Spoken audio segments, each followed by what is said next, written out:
Hola maestras, maestros, ¿cómo están? Ojalá que se encuentren bastante bien. Hoy voy a platicar acerca de la planeación educativa.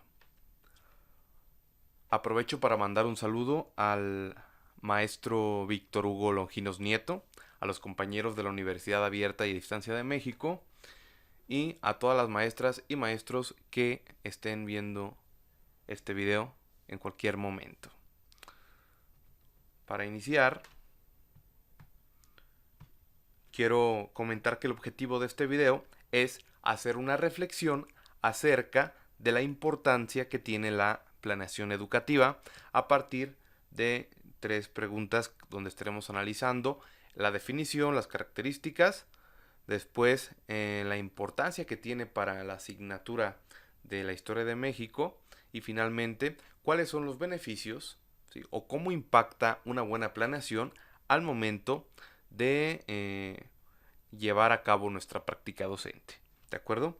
Entonces, iniciamos bajo la pregunta de ¿qué es la planeación?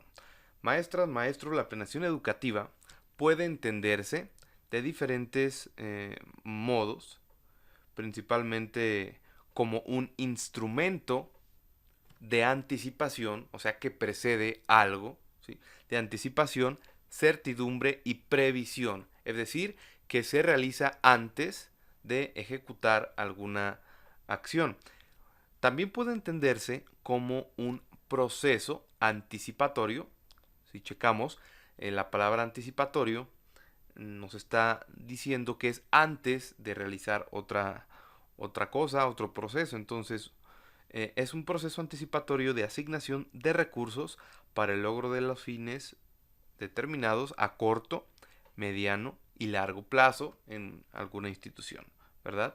Estoy hablando en términos generales de planeación, pero ya enfocados a la planeación educativa, también podemos considerar que es una guía que establece metas y objetivos, así como también los recursos y los pasos a seguir para lograr estas metas, estos objetivos, estos planteamientos.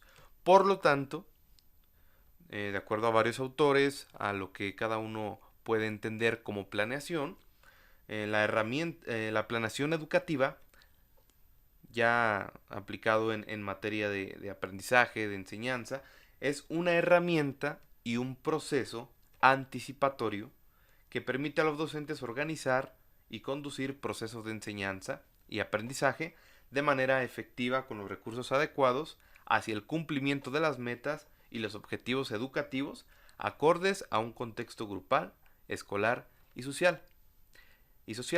Esta última definición, que es más completa, ya es en materia educativa, considerando que es una herramienta que nos va a servir a las instituciones educativas y a los miembros, que seríamos tanto directivos como docentes, para poder organizar y conducir los objetivos de una escuela, que serían brindar un mejor proceso de enseñanza y aprendizaje.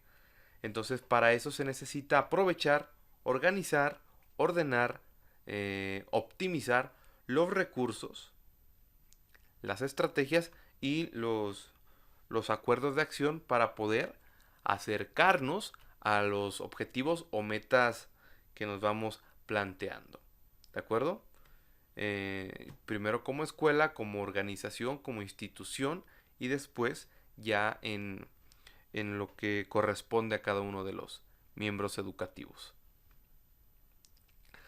En otras palabras más coloquiales, este proceso de planeación, el cual va a ser nuestra herramienta para poder llevar a cabo nuestra función como escuela y como docentes, se debe de realizar a partir de varios planteamientos, a partir de varias preguntas generales acerca del qué voy a planear, ¿sí?, o qué quiero enseñar y qué quiero que aprendan los educandos, ¿sí?, cómo lo voy a hacer, cómo voy a planear, cómo voy a enseñar y cómo van a aprender, cuándo, con quién, con qué, por qué Y algo muy importante es encontrarle significado a lo que estamos enseñando, al servicio que como escuela educativa estamos ofreciendo al público, eh,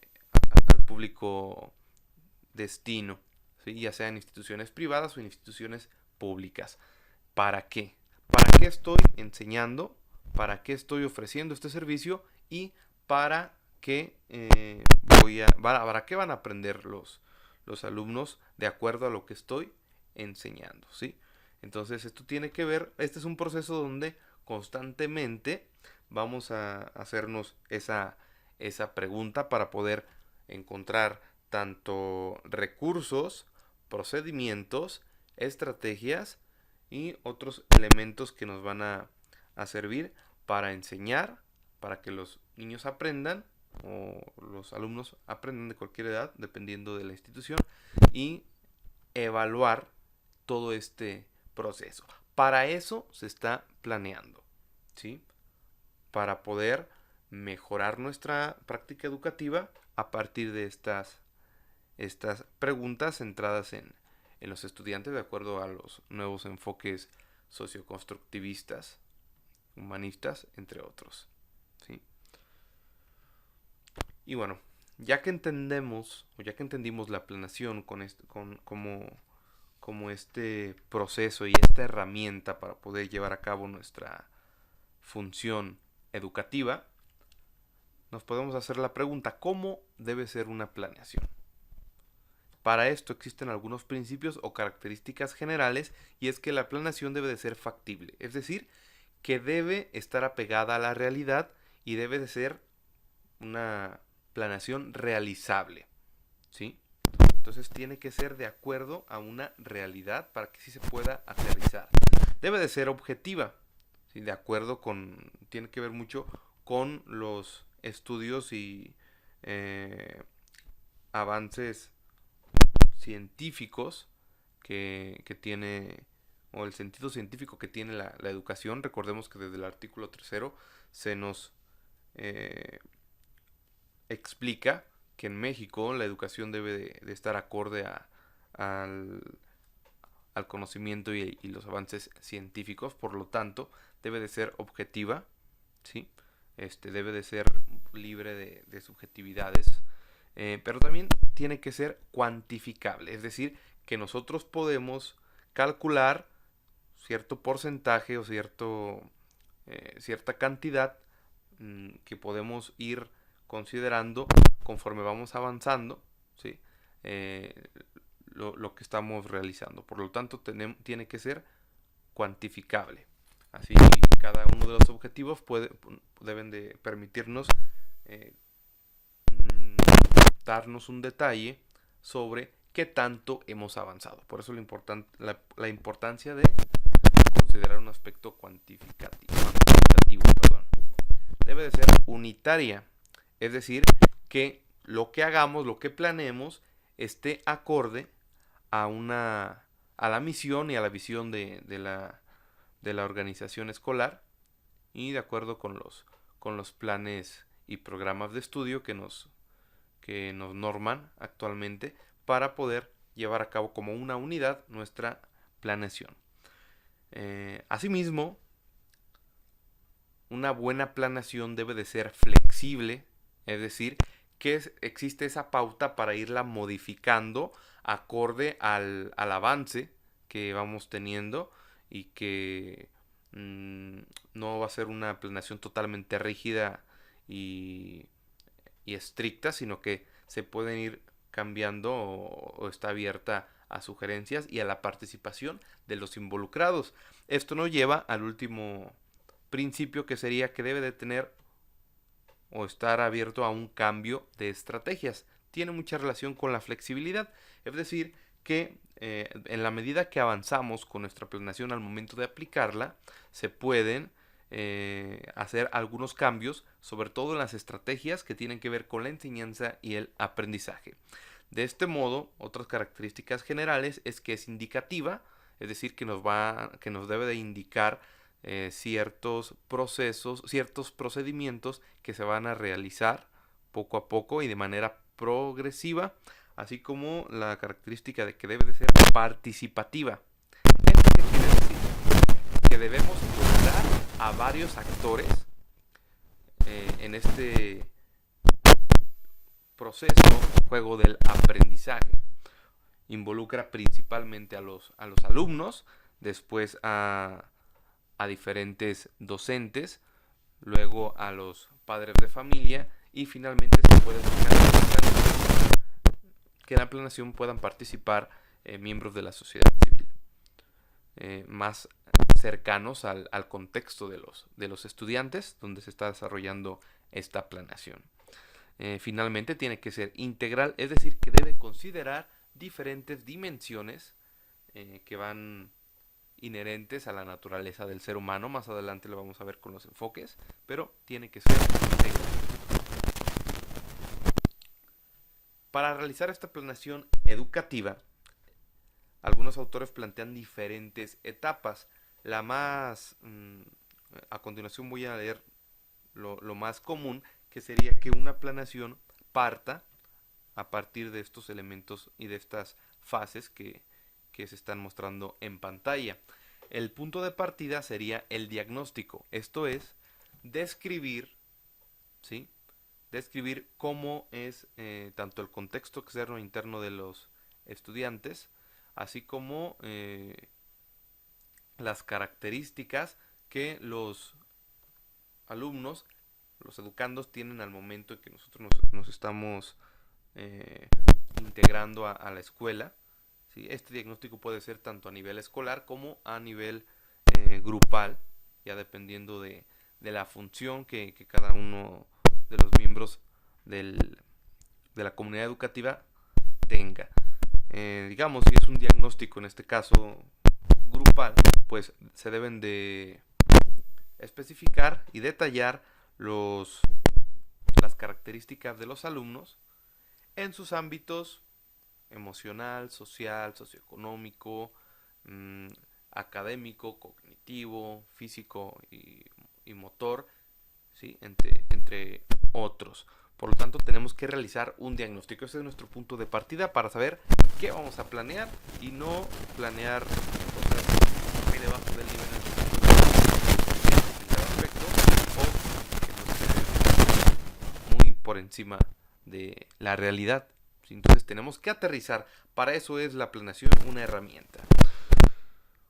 Luego, a partir de este diagnóstico ya vamos a identificar algunos problemas que después serán analizados, el análisis del problema, ¿sí? Para poder ir definiendo qué van a ser los aspectos con los que vamos a ir trabajando, con qué problemáticas intentaremos resolver con esta planeación. ¿Sí? Entonces debemos de ser muy meticulosos al momento de analizar las problemáticas en cada uno de las dimensiones en las que vamos a estar trabajando con los educandos. Bueno, maestras, maestros, el diseño de acciones, una vez que ya analizamos los problemas, vamos a diseñar ahora sí qué actividades y acciones vamos a aplicar para atender esta problemática, ya sea de manera general o específica en algún tema, en algún contenido de alguna asignatura, de alguna habilidad, de alguna competencia o en general de alguna actitud, ¿sí? ¿Cuáles son las acciones con las que daremos solución a los problemas? Y la parte más importante, que es realizar e implementar lo que estemos planeando, cada una de las acciones ya definidas. Por lo tanto, es la parte que realmente nos interesa al momento ya de tener la planeación, es realmente aplicarla, considerando la flexibilidad de la que se hablaba anteriormente. En medida que vamos aplicando la planeación, pues podemos ir modificando de acuerdo a la respuesta, tanto del grupo, de la escuela o de las condiciones en las que se presente.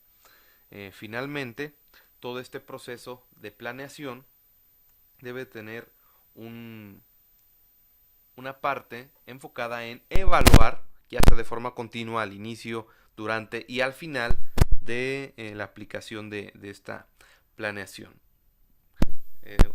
Recordemos que evaluar es con la intención de mejorar, ¿sí? Como una oportunidad de mejora y de análisis para poder continuar desarrollando habilidades, en este caso, si son habilidades docentes, ir mejorando nuestra práctica. De acuerdo a algunos teóricos,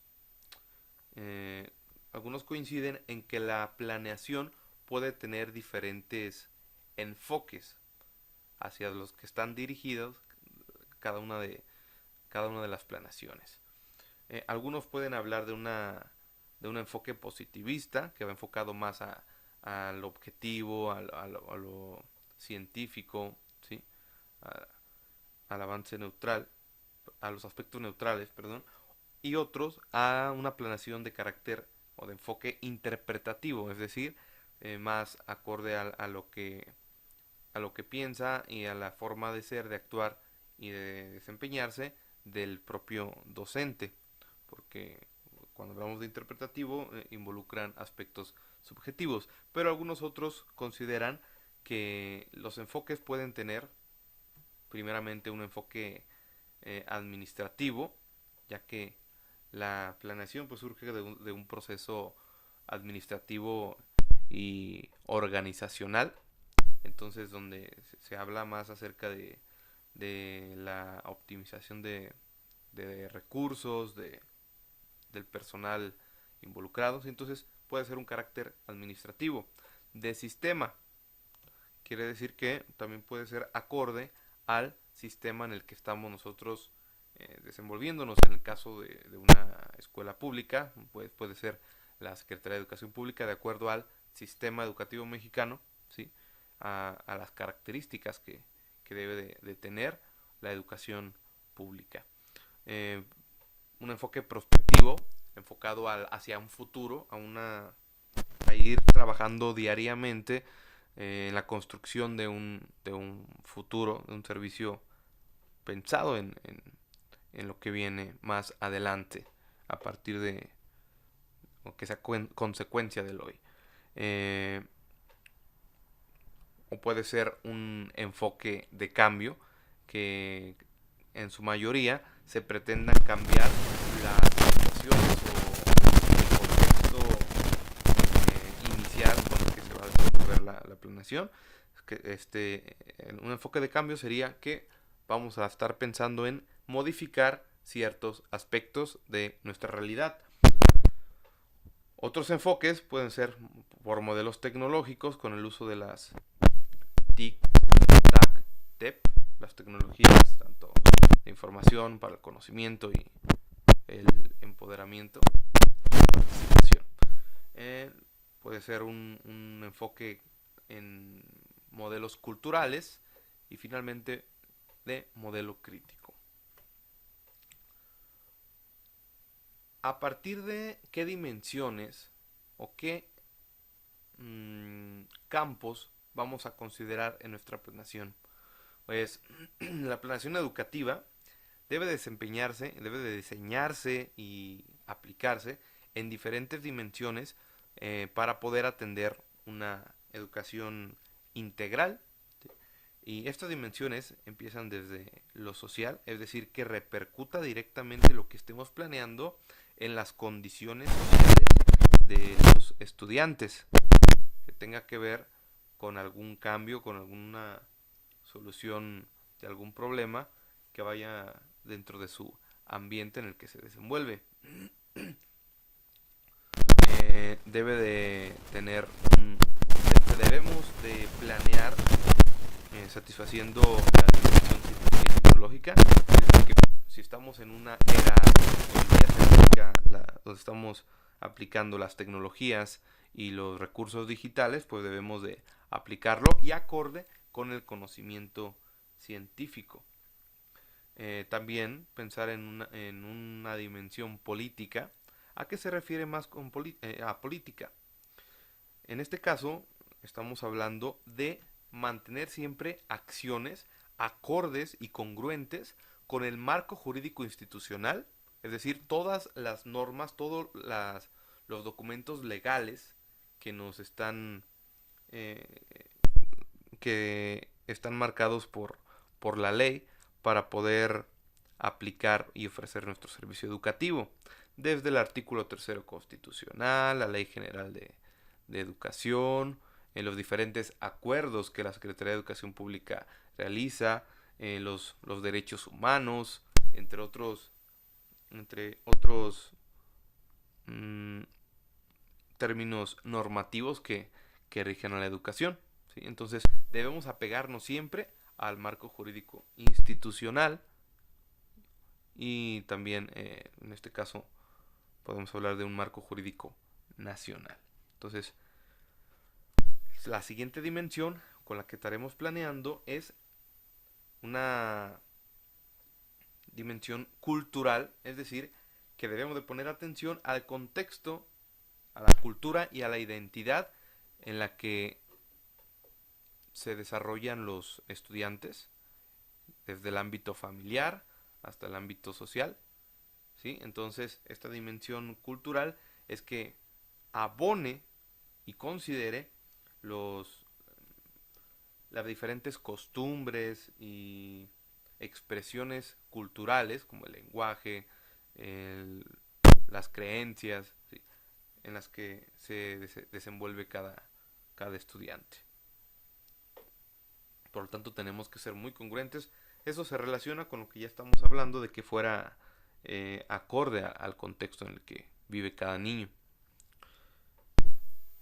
También puede ser un enfoque económico. Esto va más enfocado, una dimensión económica, va más enfocado a saber distribuir realmente los recursos con los que se cuenta la escuela, y gestionar, si se necesitan más recursos, pues ver la manera de que que sea factible y que la planeación se pueda realizar, ya sea con los recursos que ya se tienen o con algunos que se puedan conseguir a través de la gestión de los líderes de la escuela o del grupo.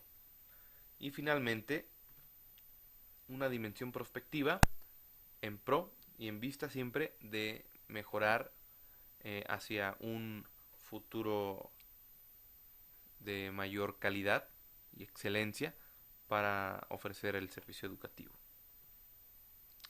Esto, maestras, maestros, nos lleva a diferentes tipos de planeación. Existen demasiados tipos de planeación entre los que podemos agrupar esta herramienta y proceso anticipatorio, pero podemos clasificarla de acuerdo a diferentes criterios, de acuerdo al tiempo, a la escala geográfica y global en la que deseamos planear, si va a ser con un criterio académico, operacional, retrospectivo, si va a ser escolar, si va a ser grupal, si va a ser anual, si va a ser por unidad didáctica, por día, por semana, ¿sí? Podemos hacer diferentes criterios, ya sea de tiempo, etcétera, ¿sí? Una planeación retrospectiva de lo que ya hemos realizado o pensando en el futuro. Existen demasiadas formas en las que podemos clasificar, ¿sí? Sin embargo, ahorita voy a mencionar nada más algunas cuantas que nos pueden servir al momento de nuestro trabajo como docentes. Recordar que la planeación educativa es una herramienta importante dentro del espacio educativo porque nos permite diseñar y generar espacios que deben de ser realizables, factibles para los procesos de enseñanza y aprendizaje. Entonces, tomando en cuenta a diferentes autores, podemos entender la planeación con un tipo que se llamaría estratégica. La planeación estratégica, esta normalmente la realiza o la dirige el líder. En el caso de una escuela puede ser el director o subdirector, que estaría planeando de acuerdo al funcionamiento global de la escuela. En el caso de los consejos técnicos escolares en México, pues se aborda mediante la planeación estratégica, viene siendo el programa escolar de mejora continua, con donde se van a ir planteando las actividades, acciones ¿sí? Que van a dar solución a los problemas que suceden en la escuela a lo largo del ciclo escolar y que desde el principio del ciclo se van detallando. Puede ser un tipo de planeación integral, ¿sí? Que tome en cuenta tanto las características internas de la escuela como las externas que afectan, a partir del contexto, que afectan a las condiciones educativas de la institución. Puede ser integral, que se tomen en cuenta los dos elementos. Y los intrínsecos, las cuestiones internas o la forma en cómo se han estado desarrollando las actividades escolares durante los días, semanas, meses más recientes. Puede ser una planeación adaptativa que se ajuste directamente a la solución de las problemáticas ya detectadas y en esta planeación adaptativa se va aprendiendo acerca de los errores que se tienen continuamente para ir perfeccionando, mejorando o erradicando algunas situaciones que sean necesarias. Una planeación participativa donde se involucran a diferentes actores del aprendizaje, ¿sí? Con una interacción dinámica tanto entre docentes como alumnos, ¿sí? Y una planeación transaccional donde se va a ir mejorando la comunicación tanto entre docentes, alumnos, padres de familia y demás involucrados en la comunidad de aprendizaje. Al momento de planear, en cualquiera que sea el tipo de planeación, una planeación anual, por día, por asignatura, o una planeación estratégica, las planeaciones deben considerar diferentes elementos.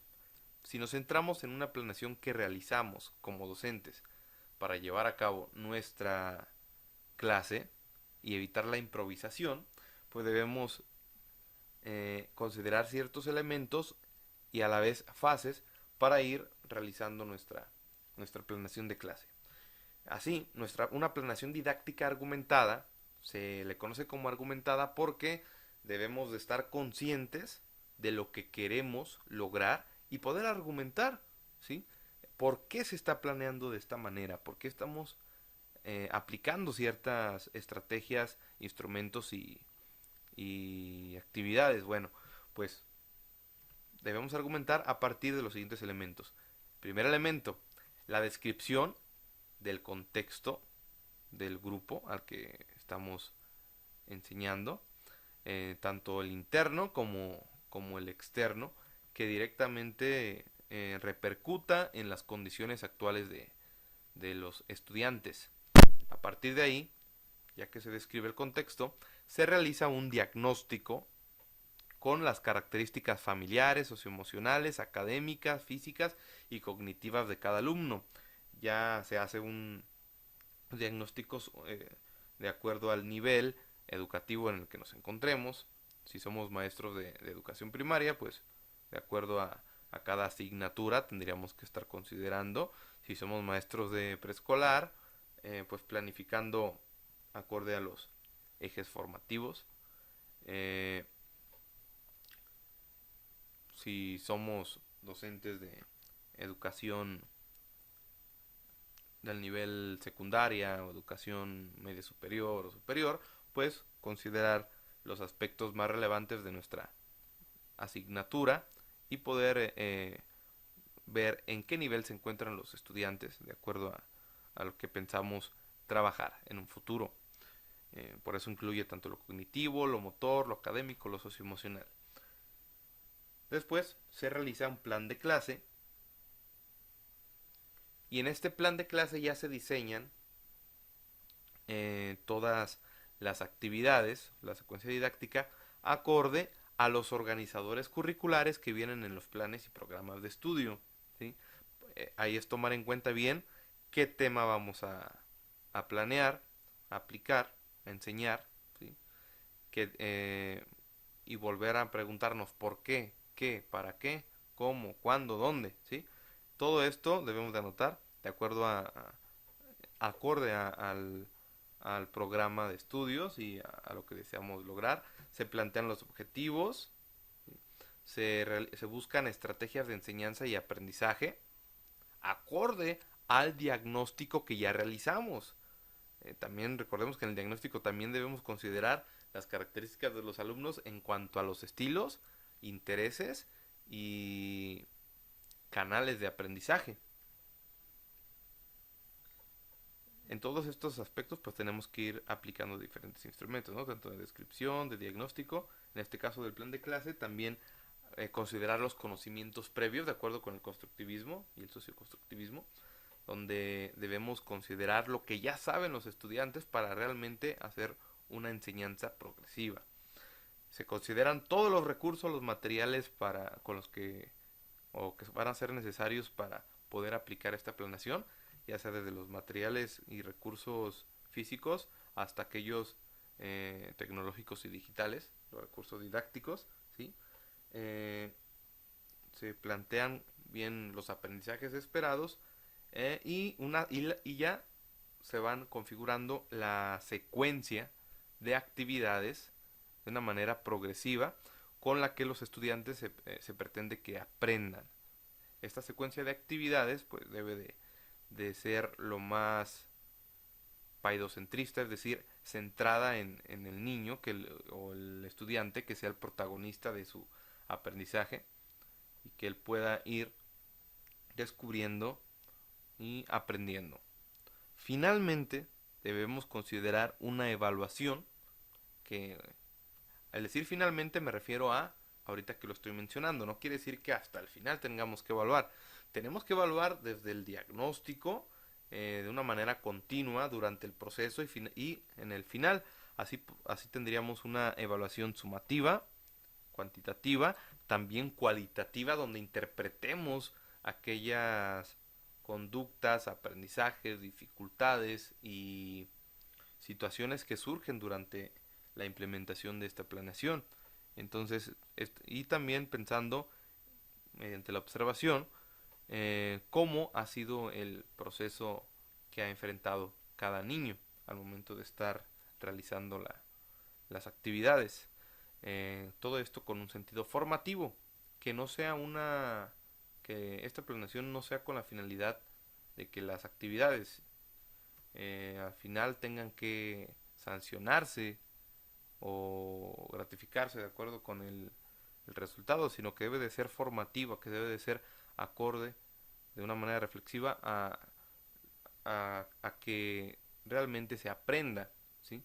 No va a ser una planeación para aprobar, para que solamente se consideren los números, sino que también tiene que ser una planeación para el aprendizaje, para que los niños reflexionen o los estudiantes dónde se encontraron, cómo poder mejorar, ¿sí? Entonces debe de ser formativa.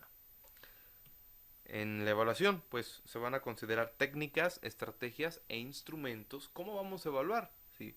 Si mediante la observación o qué vamos a evaluar, el desempeño, el trayecto formativo del estudiante, o vamos a analizar ese desempeño, o vamos a evaluar actitudes.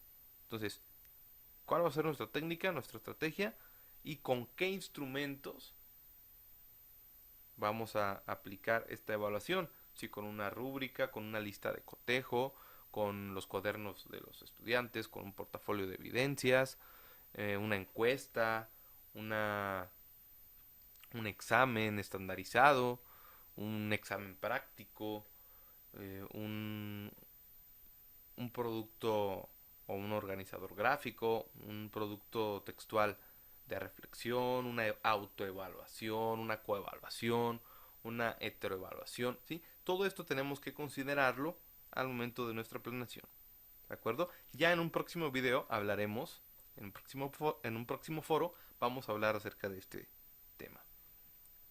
Y bueno, esto es acorde a la pregunta inicial de qué es una planeación y las características y elementos que debemos considerar. Ya aplicado directamente en la asignatura que a mí me corresponde, dentro de la especialidad que estoy estudiando, que sería la asignatura de Historia de México, viene la pregunta: ¿por qué es importante planear la enseñanza de la Historia de México? Y bueno, para esto yo quiero retomar que los planes y programas de estudio, tanto 2011 como 2017, que actualmente se encuentran vigentes en la educación básica, tienen ahí en su organización curricular que la asignatura de Historia de México, ¿sí?, se debe de realizar en un enfoque por competencias. Por lo tanto, es importante planear la enseñanza de la Historia de México, claro, porque mediante la planeación podemos considerar cuáles son los aspectos curriculares que pretendemos abonar con nuestra planeación, específicamente a la asignatura de Historia. La asignatura de Historia, su enfoque es formativo y pretende desarrollar el pensamiento histórico de los estudiantes. Esto es, que entiendan la historia como parte de su vida a partir de un pensamiento que, así como tenemos el pensamiento abstracto, el pensamiento matemático, el pensamiento lingüístico, también existe un pensamiento histórico, que esto se da a partir del desarrollo de ciertas competencias que involucra conocimientos, habilidades, actitudes, ¿sí? Y estas competencias son tres. Primero es la comprensión del espacio y el tiempo histórico. Para esto tenemos que considerar entonces en nuestra planeación qué tema es el que vamos a abordar en historia, qué periodo, qué nociones temporales como lo son la simultaneidad, el orden, el cambio, la causalidad, ¿sí?, qué nociones del tiempo y del espacio vamos a ir abonando, ¿sí? Para eso tendríamos que buscar si vamos a aplicar alguna línea del tiempo, algún mapa histórico para que ubique a ciertos hechos. Entonces, como estamos desarrollando el pensamiento histórico, tenemos que planear cómo podemos llegar a hacer que los estudiantes comprendan los temas y la época de historia a partir de nuestro presente y analizando el pasado. Por lo tanto, tienen que desarrollar ciertas habilidades tanto de espacio, de ubicación, y como de tiempo, que realmente llega a ser muy difícil si no se aplica, si no se planea desde las etapas tempranas, donde podemos ir desarrollando esto. Otra competencia es el manejo de la información histórica. Entonces debemos planear, es importante planear, buscar, en manejo de información histórica, qué fuentes primarias y secundarias voy a brindarle o sugerirle a mis estudiantes para que investiguen sobre este tema y que se vuelvan partícipes del proceso de descubrimiento. De hecho, en la educación secundaria, de acuerdo con el plan 2017, la materia de historia, se propone que se trabaje con unidades de construcción del conocimiento, ¿sí?, donde los estudiantes van buscando diferentes fuentes, sobre todo primarias, ¿sí?, de la época, donde puedan ellos descubrir los diferentes elementos y los hechos del pasado en sus diferentes dimensiones también, propios de la historia, también lo político, lo social, lo cultural, lo económico. Y finalmente, se debe de planear para abonar la formación de una conciencia histórica, que los estudiantes sean conscientes de el devenir del tiempo, ¿sí?, que a partir del pasado, presente y futuro, ¿sí?, de acuerdo a la historia, tener una conciencia de cómo ha sido la historia ya sea de nuestro país, de nuestro estado, de nuestra ciudad, de nuestra comunidad, ¿sí?, tomando conciencia a partir del cambio y con el pensamiento crítico que se desarrolla en esta competencia es cómo o qué papel tenemos en la historia de nuestra humanidad. Dicen por ahí, decía, de acuerdo con Bloch, que una persona se parecía más a su tiempo que a su padre. Entonces, ¿de qué manera mi presente tiene que ver con la consecuencia de los hechos del pasado? Entonces, esta conciencia histórica donde se valore también todos estos procesos que nos han construido como sociedad, se debe de considerar aquí al momento de de desarrollar la formación de una conciencia histórica. Por eso debemos planear para que las actividades sean acorde a estas tres competencias. De manera general, para cualquier docente, viene esta pregunta: ¿de qué manera la planeación educativa contribuye en la mejora de la práctica docente? Y bueno, esto tiene que ver más con las ventajas. ¿De qué me va a servir a mí planear? ¿Y cómo va a afectar y mejorar mi práctica educativa?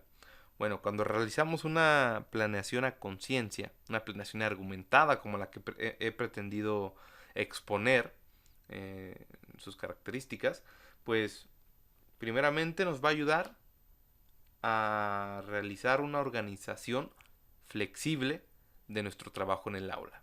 Esta planeación debe de aplicarse, maestros, entonces tiene que brindarnos una forma de organizar nuestra clase para evitar las tareas rutinarias, que ya se aburrió el grupo por la forma en la que estuvimos aplicando. Pues hay que volver a planear y modificar ciertas situaciones de nuestra planeación. La planeación, como ya se ha dicho siempre, no debe servirte para llenar una carga administrativa o burocrática, sino que tiene que servirte a ti como guía, como instrumento para poder realizar tu clase. Otra ventaja es que sistematiza y ordena el proceso de enseñanza y aprendizaje a partir de una secuencia lógica de las actividades que estamos planeando. Se adapta también a los aprendizajes, los aprendizajes se adaptan a los intereses, las características, ¿sí?, y las necesidades, tanto culturales, pedagógicas, académicas, socioemocionales de los educandos. Para eso era el diagnóstico. Entonces se debe de adaptar al niño, al educando, al adolescente, al estudiante, al joven. Debe de transformar los contenidos escolares en una propuesta de acción. Ahí estaríamos hablando de aprendizaje situado, es decir, de llevar a cabo proyectos y solución de problemas mediante los conocimientos que se adquieran en las clases, ¿no?, teniendo diferentes experiencias. Otra característica de la planeación y que nos ayuda en la práctica docente es que convierte los contenidos en conocimientos significativos, que sean acordes y que sean realmente importantes, relevantes para su contexto inmediato. Con la planeación también prevemos obstáculos y las barreras de aprendizaje, así evitamos la improvisación. Organiza recursos didácticos, físicos y tecnológicos digitales, porque cuando planeamos pues consideramos los recursos que y materiales que necesitamos, así como también diseña la implementación de la evaluación continua, ¿sí?, en el aspecto que ya habíamos mencionado. Y finalmente considera la participación activa de los alumnos y de los otros miembros de la comunidad educativa, padres de familia, docentes, comunidad civil, entre otros. Entonces, estas serían las ventajas que nos llevarían a organizar mejor nuestras clases, evitar la improvisación y así solucionar de una mejor manera las problemáticas de aprendizaje en cada uno de los ámbitos mencionados. Ahí tenemos a un meme de Homero Simpson. Dice: disculpe maestro, personificando al maestro, pero no puede ponerle una película durante toda la clase. ¿Cuántas veces no veíamos, ¿no?, la posibilidad de ponerles películas a los alumnos? Y él contesta: está justificada en mi planeación. Quiere decir que mientras justifiquemos en nuestra planeación el por qué ponemos cierta actividad, sea una película, sea un baile, sea una historieta, cualquier recurso didáctico, audiovisual, kinestésico, ¿sí?, ¿por qué lo utilizamos? Debemos saber argumentar el por qué nos sirve esta actividad para que los estudiantes aprendan, así como Homero Simpson, que lo llega a justificar. Y bueno, maestras, maestros, esto ha sido todo por hoy referente a la importancia de realizar una planeación argumentada y una planeación didáctica que repercuta en nuestra práctica educativa. Hasta luego, hasta el próximo foro. hasta el próximo video y ojalá que realmente tengamos conciencia de la utilidad de una buena planeación. Hasta luego, maestras, maestros. Cuídense mucho y aquí estamos.